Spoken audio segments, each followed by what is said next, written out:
এই ছোট আগে করো, করার পরে আমরা গতকাল একটা জিনিস আমি মিস করে গিয়েছিলাম, modal auxiliary verb first tense. ওইটা লিখে রাখলে এবার মডাল অক্সিলারি ভার্ব থাকলে কিভাবে ভয়েস চেঞ্জ গুলো করতে হয়। মডাল অক্সিলারি ভার্ব কোনগুলো মনে আছে? মডাল অক্সিলারি ভার্ব আমি সেই ছন্দ করে বলে দিয়েছিলাম, can, could, shall, should, will, would, may, might, must.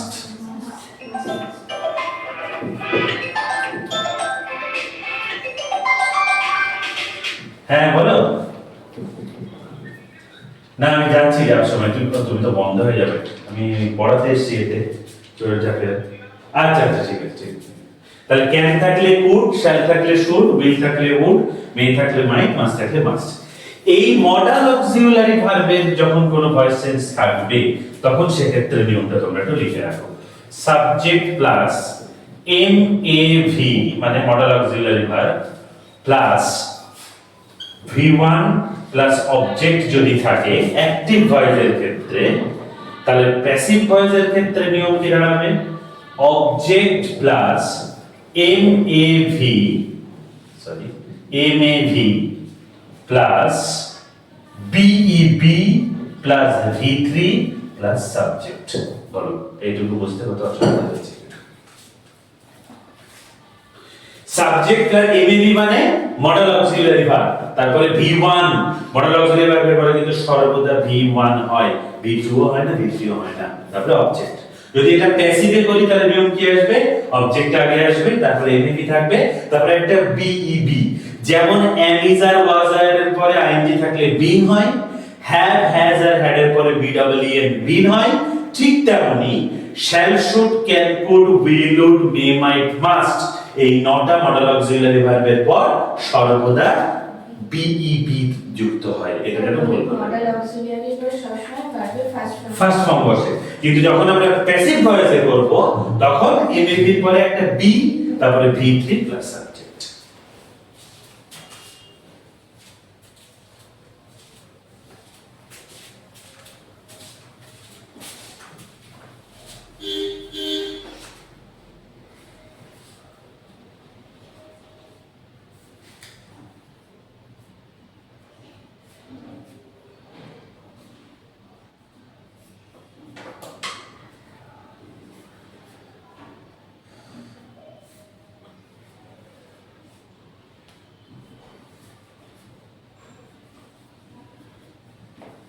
ডান? সেটা লিখে নিই। হ্যাঁ হ্যাঁ অবশ্যই, সেটাই বলছি। ডান যদি না হয় বলো।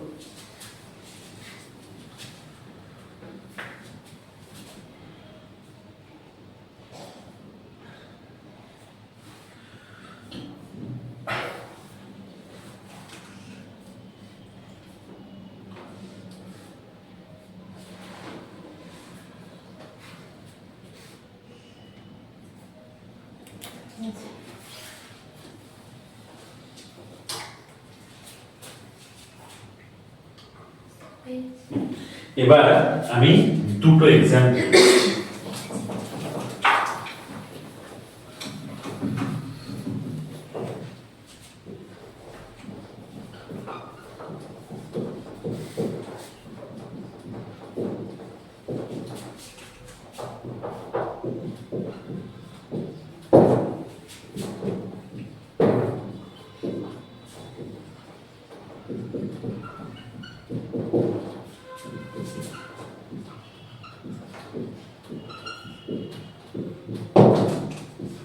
দুটো সেন্টেন্স দিলাম।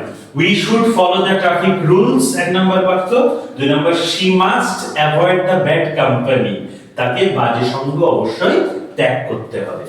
এই দুটোর ভয়েস চেঞ্জ আমাকে করে রাখতে হবে। এটা কিন্তু কোম্পানি, হ্যাঁ, COMPANY।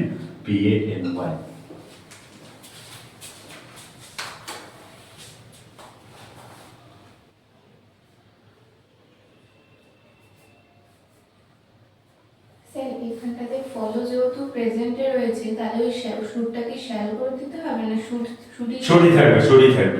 হ্যাঁ, খুব ভালো কোশ্চেন করেছে ও।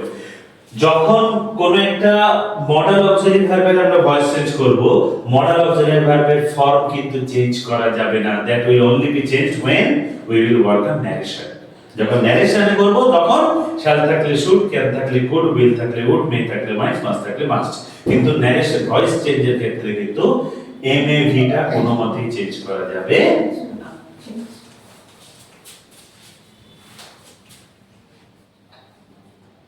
আমি একটু অন্য দিকে চলে যাচ্ছি মানে আমরা এবার একটা বিশেষ ধরনের ভয়েস চেঞ্জ করব, সেটা হচ্ছে ইন্টারোগেটিভ সেন্টেন্সের ভয়েস চেঞ্জ, যেটা বেশি আসে। কিন্তু আমি একটু ব্যাকগ্রাউন্ডে চলে যাচ্ছি, মানে তোমার ওই জায়গায় পৌঁছাতে আমি একটু পিছনের দিকে চলে যাচ্ছি। কি রকম পিছনের দিকে চলে যাচ্ছি? আমি তোমাদের একটা জিনিস এখন শেখাবো, সেটা হচ্ছে অ্যাসার্টিভ সেন্টেন্স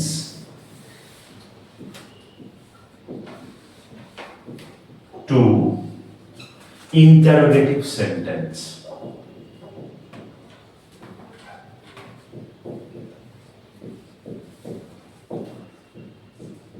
অ্যাসার্টিভ সেন্টেন্স মানে সাধারণ বাক্য, বা যেটাকে স্টেটমেন্ট বলা হয়, যার ফরমেশন থাকে subject plus verb plus object. Interrogative sentence মানে প্রশ্নবোধক বাক্য।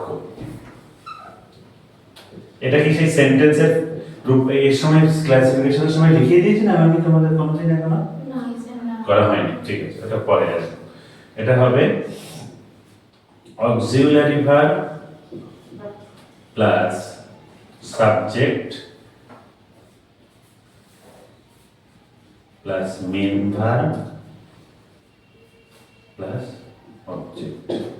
ये জিজ্ঞাসা চিহ্ন হবে।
এবার একটা সেন্টেন্স আমি এখানে লিখছি।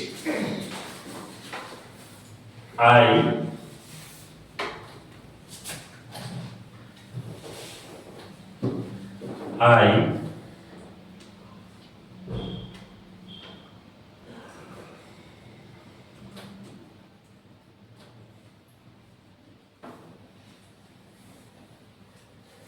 have taken a new dress।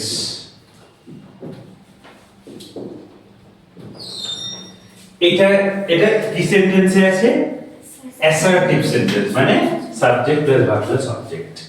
এটাকে যদি প্রশ্ন করতে হয় দুভাবে প্রশ্ন করতে হয়। কিভাবে? দুভাবে প্রশ্ন মানে কি রকম? আমি এমন একটা প্রশ্ন করব যার উত্তর হ্যাঁ বা নাতে দেওয়া যাবে। আবার এক ধরনের কোশ্চেন হতে পারে, ওই গাড়িটা সরাসরি অ্যানসার আমি ভাবছিলাম ঘাট লক করা, ওই এটা দিয়ে একটু খুলতে হবে। হ্যাঁ, ওই পিনটা কিন্তু খুলতে হবে একটু। পিন, হ্যাঁ আচ্ছা দেখছি না। হ্যাঁ, না হলে ডাকবেন। আচ্ছা, তো আমি একটি নতুন ড্রেস নিয়েছি, হলো এটাকে এমন একভাবে প্রশ্ন করো যার উত্তর হ্যাঁ বা নাতে দেওয়া যায়। কিভাবে প্রশ্ন করো? Have I taken a new dress? না না মানে এখন তুমি বলে যাও, এখন তুমি ইংলিশ বাংলায় বলো আগে। যে আমি প্রশ্ন করলাম, মানে আমি উত্তর দিলাম আমি একটা নতুন জামা নিয়েছি। হ্যাঁ আমি একটা নতুন জামা নিয়েছি। কে কি প্রশ্ন করেছিল যে তার উত্তরে আমি বললাম হ্যাঁ আমি নতুন জামা নিয়েছি। কি কোশ্চেন করেছো? তার উত্তর আমি বলছি হ্যাঁ হ্যাঁ হ্যাঁ আমি নতুন জামা নিয়েছি। তুই একটা নতুন জামা নিয়েছিস? কারেক্ট। তুই কি একটা নতুন জামা নিয়েছিস বা তুমি কি একটা নতুন জামা নিয়েছো? তার উত্তর হ্যাঁ আমি একটা নতুন জামা নিয়েছি। এটা এক ধরনের কোশ্চেন গেল। আবার আরেক ধরনের হচ্ছে না?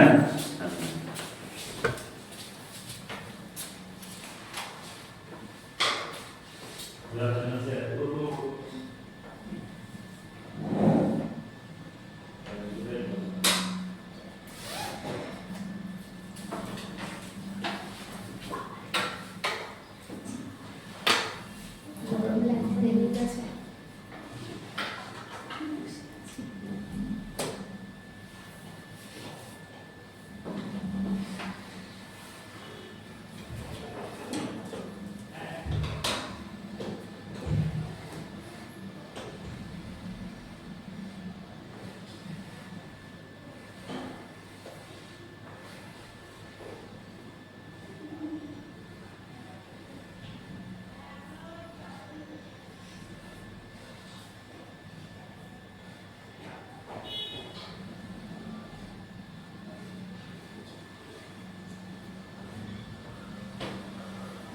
তো তার কোশ্চেনটা এমন ভাবে হচ্ছে যে তার উত্তর হচ্ছে যে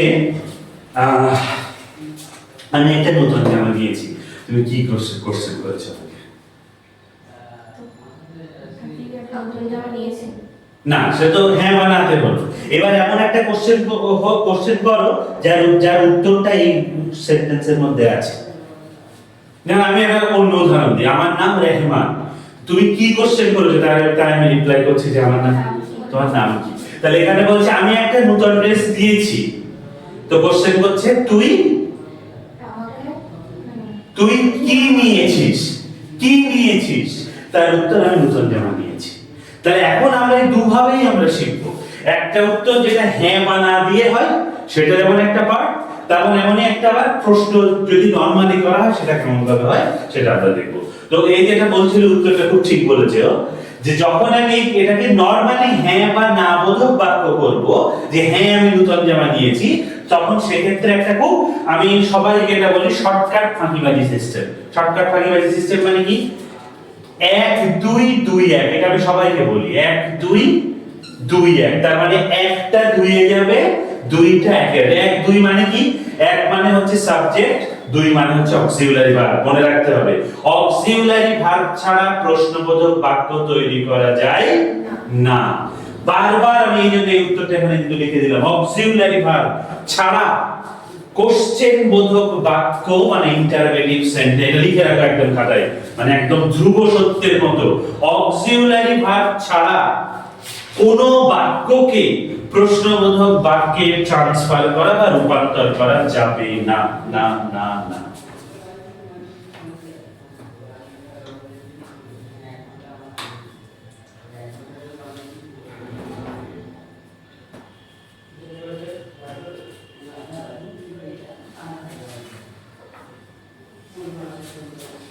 ছাড়া কোনো প্রশ্নবোধক বাক্যকে বাক্য ফরমেশন করা যাবে না।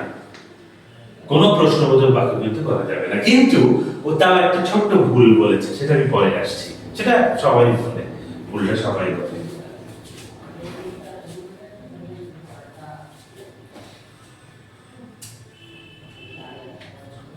দেখে নিয়েছো প্রশ্নটা কিভাবে করেছো? যে তার উত্তর আমি দিলাম যে আমার নাম রেহমান।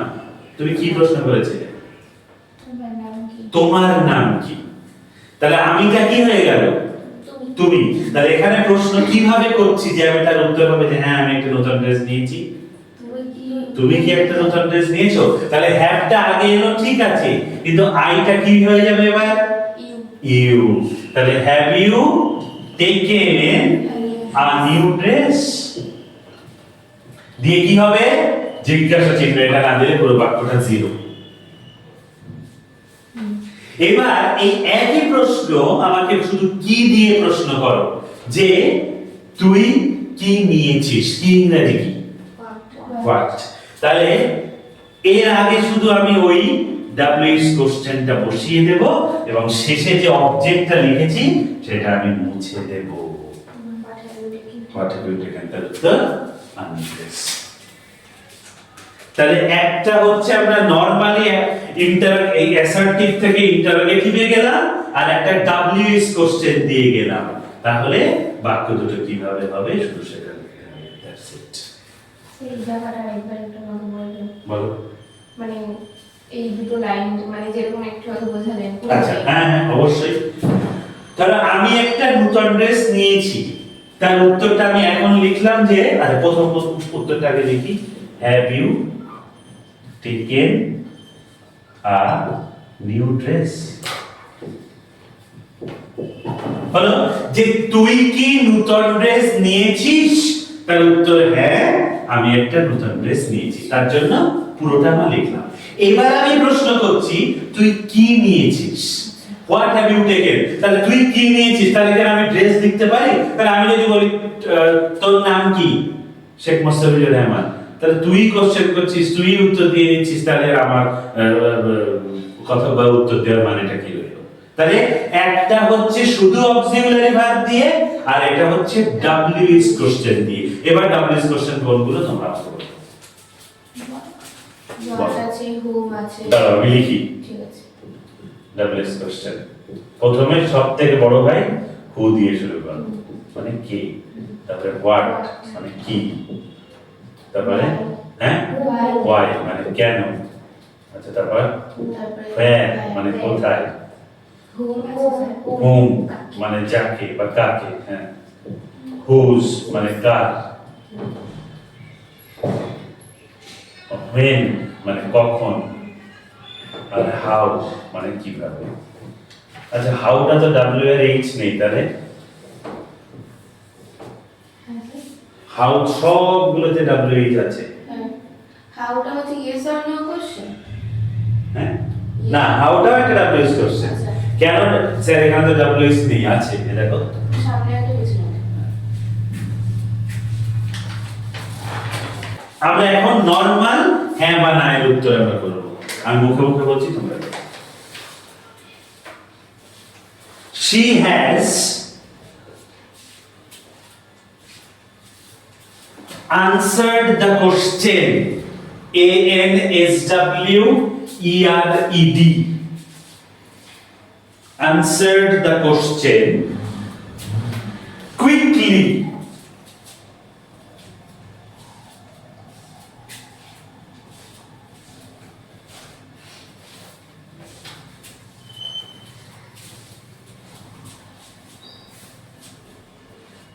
হলো 2 number, she is taking a small break. She is taking a small break.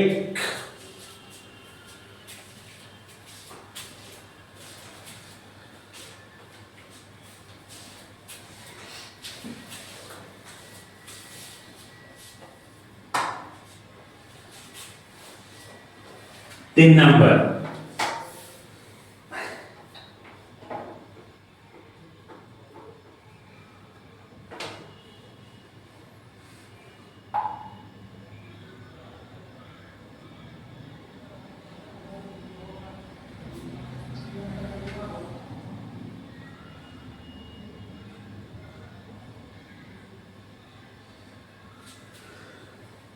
I must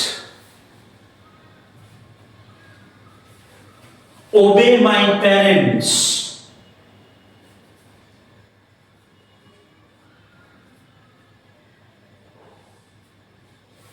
আচ্ছা I must করো না, extremely sorry, I should.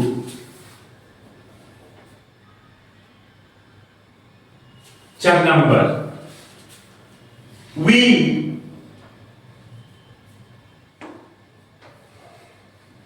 can take the risk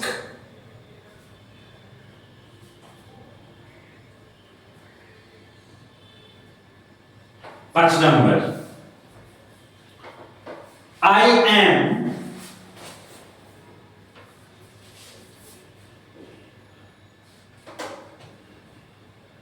going for the market.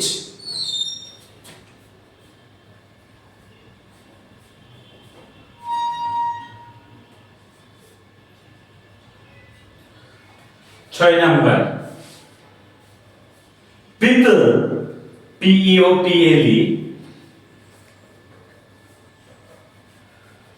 are enjoying enjoying the match.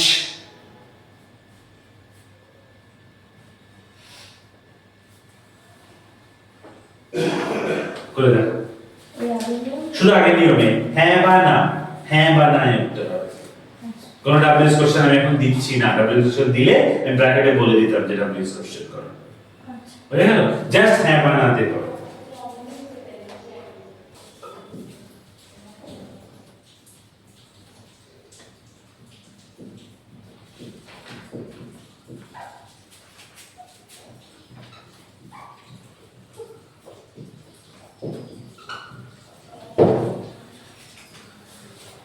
পড়ো কোশ্চেনটা পড়ো, না সেন্টেন্সটা পড়ো।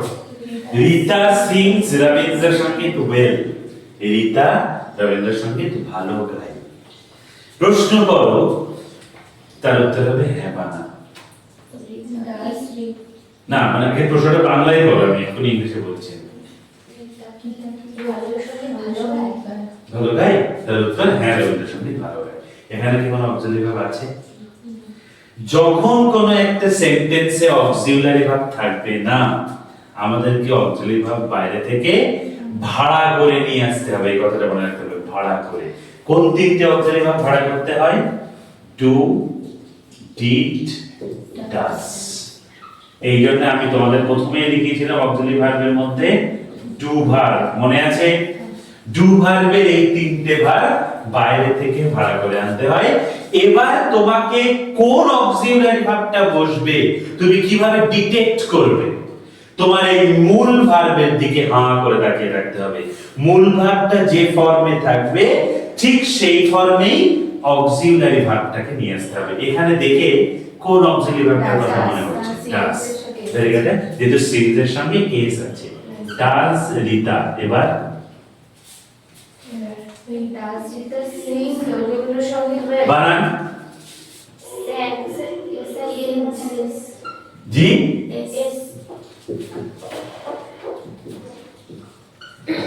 সে ওখানে আবার sings ই হবে।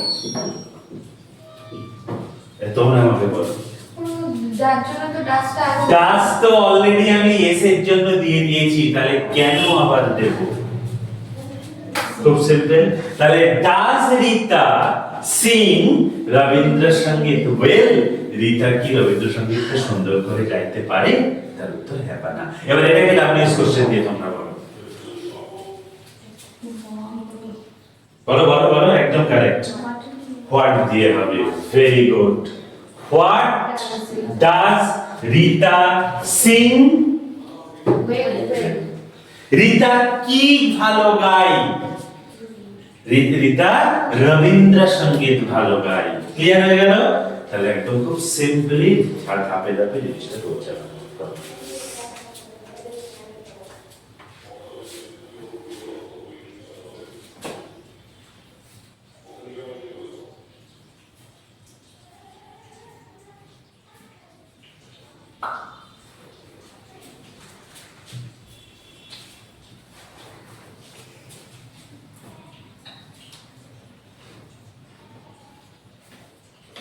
একটা হচ্ছে স্যার ওই ডু যেটা বলো। হচ্ছে ওটা স্যার ওই আই আর উই অর্থাৎ মানে উই যখন থাকে তখন তো স্যার দুটো বেশি ব্যবহার করা হয় এবং সেটা ভার্বের সঙ্গে এস বা কিছু না যুক্ত থাকলে তখন।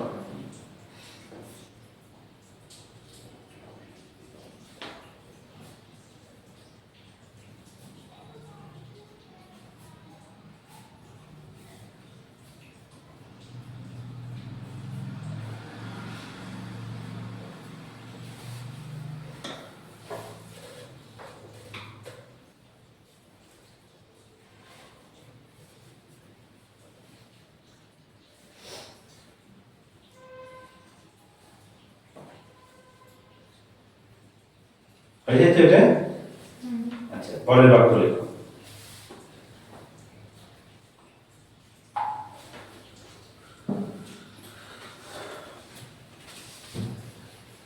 আচ্ছা, আমি লিখছি, থাক, না লিখতে হবে না।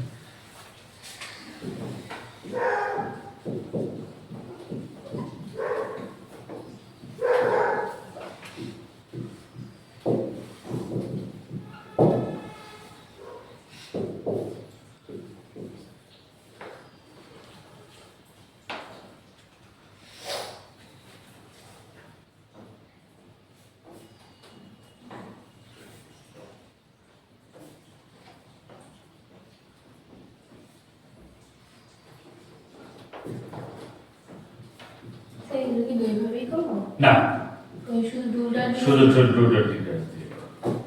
হ্যাঁ, বানাতে করো। এই দুটো আগে বলো, তারপরে আমি নোটে আসছি।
Doubt? We go to school every day. ওটা is a do we have? না, Does we have? না, উইটা উই থাকবে না। আমি আর আমরা চেঞ্জ হয় সব সময়, তুমি আর তোমরাতে চেঞ্জ হয়। তাহলে এখানে তোমরা বলে ডাজ দে হয় না, ডু দে। ডাজে তো প্রশ্নই নেই, এখানে তো এস বাই এস নেই। Do you go to school every day? হ্যাঁ, সব হতে পারে, কিন্তু এটা বাক্যটা কেমন লাগছে না? হ্যাঁ, হ্যাঁ, বাক্যটা কেমন একটা লাগছে না? কেন বলো? Do you go to school every day? হ্যাঁ, তুমি কি প্রতিদিন স্কুলে যাও? তার উত্তর হ্যাঁ, আমরা প্রতিদিন স্কুলে যাই। এই ইউ মানে তুমিও হতে পারে, তোমরাও হতে পারে। আমি তোমাদের তোমরা কি প্রতিদিন স্কুলে যাও? তোমরা হ্যাঁ স্যার, আমরা প্রতিদিন স্কুলে যাই। এখনকার ছেলে মেয়েরা কি করে? ও স্যার, সপ্তাহে একদিন গেলাম, ভালো লাগলো, গেলাম না, গেলাম না, তাই স্যার। আচ্ছা, প্রথমটা কি বলেছো? Did she took wrong decision? Did she? To ভুল। Take, yes. ডিড তো হয়ে গেল, তাহলে আর আমি কেন টুক লিখবো? ডিড যখন আমি যখন অক্সিলারি ভার্বটা ব্যবহার করে ফেলছি, তাহলে এবার সবসময় V1 হয়ে যাবে, তখন V1 হয়ে যাবে। ইয়েস, Take লিখেছি। তাহলে গোটা বইটা গোটা বই থাকবে, কারণ গোটা তো এক নম্বর রূপে আছেই, তাহলে আর কোনো প্রশ্ন নেই। আচ্ছা, চলো এবার আমি কিন্তু চলে যাচ্ছি WX কোশ্চেনে। তাহলে এটাতে আর কোনো ডাউট আছে কি? কোন রকম এক ফোঁটাও ডাউট নেই। এবার আমি কিন্তু WX কোশ্চেন দিচ্ছি, লেখো। We reach home at midnight. We reach, R-E-A-C-H, reach home at midnight. Full stop. ব্র্যাকেটে কি দিয়ে কোশ্চেন হবে তোমরাই ডিসাইড করবে, আমি বলবো না। দেখি, হ্যাঁ, কিছু না। মানে কি কি বলো, আমাকে বলো কি দিয়ে কোশ্চেন হতে পারে এটা? কোন WH কোশ্চেন এটা ইউজ করতে পারে? WH কোশ্চেনের কোথায় হবে? হ্যাঁ, কোথায়? আমরা পৌঁছেছিলাম মধ্যরাত্রিতে। কখন? আচ্ছা আচ্ছা। When? when। তাহলে ব্র্যাকেটে তোমরাই লেখো when দিয়ে কোশ্চেন করতে হবে এটাকে 2 নাম্বার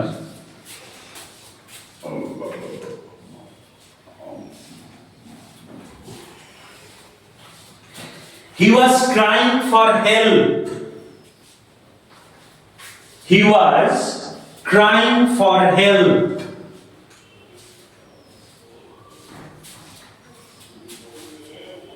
এবার কোশ্চেনগুলো পরপর লিখে যাও কি দিয়ে কোশ্চেন হবে তোমরা ডিসাইড করবে আমি বলবো না his father is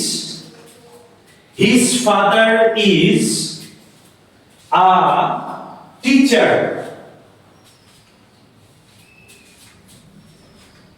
হলো 4 নাম্বার এই হ্যাঁ 4 নাম্বার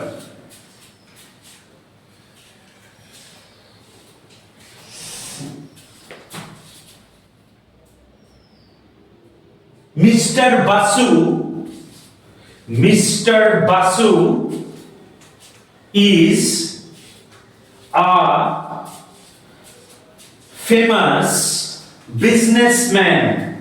Businessman সব সময় বলেছি বুজিনেস এবার মনে রাখবে বুঝি না মানে বুজিনেস B U S I N E S S M A N businessman 5 number তাই তো 5 নাম্বার লেখো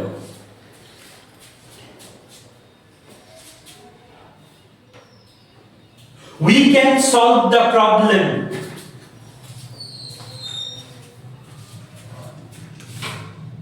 we can solve the problem